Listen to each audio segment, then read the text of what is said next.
Well, let's rip into it here with our favorite U.S. Report regular, former White House Chief of Staff and Senior Advisor at Bondi Partners. Joining me from Washington, D.C., Mick Mulvaney. Welcome to the program.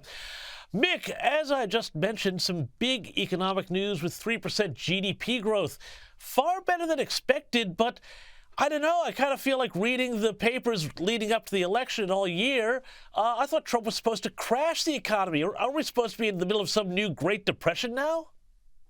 Yeah, the tariffs were supposed to have a much more dramatic impact on the economy than they have. There's a lot of folks, myself included, James, who thought that the tariffs would create more inflation, and that certainly apparently hasn't been the case so far. Here's the pickle, though, that the Trump administration finds itself in, is that if the economy gets too hot, and 3% is a great number, don't get me wrong, it is a great number, but that's when the Federal Reserve starts to look at whether or not there'll be inflation pressures because of a hot economy. What do they do in those circumstances?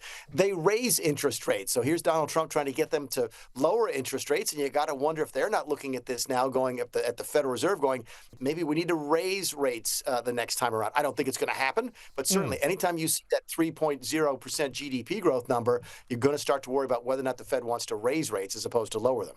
Well, isn't that going to then create more pressure on Jerome Powell, the Federal Reserve Chair, over his refusal to lower rates? It sounds like a rate cut that we may have priced in might not be on the cards. Listen, they had their meeting this week, and Powell did his press conference, and they did not raise rates. Obviously, everybody knows that. But they tried to the press tried to pin him down on what might happen at the next meeting in September, and he was just as neutral as you can possibly be. In fact, there was some language that indicated he might be thinking about the possibility of raising at some point. The markets still tell you, the markets that will still indicate that the markets are expecting a quarter point rate cut in September. But I think Powell is sort of trying to is simply waiting and seeing. These numbers are confounding to a lot of people, including Jay Powell, who thought the tariffs would tank the economy, and clearly that's not happening yet. Well, I mean, it's absolutely fascinating because it's almost like we're rewriting the post-war classical liberal economic script here. But what are the political implications for this? I mean, if this economy holds and holds into next year, does this put the Republicans in a good position going into those midterm elections, which we've already got to start thinking about? Yeah, we just had a pollster on the show tonight on News Nation, where I do television here in the U.S., and he was talking about Donald Trump's approval ratings, which in his polling is much higher than you're reading or seeing in the liberal press here. You get the CNNs, the CBSs would tell you that Donald Trump's approval rating might be down around 40 or maybe even below. The pollster we had on tonight, who's not a Republican pollster, said he thinks the numbers are closer to 50%, and it's all because of the economy. And here's the risk the Democrats run.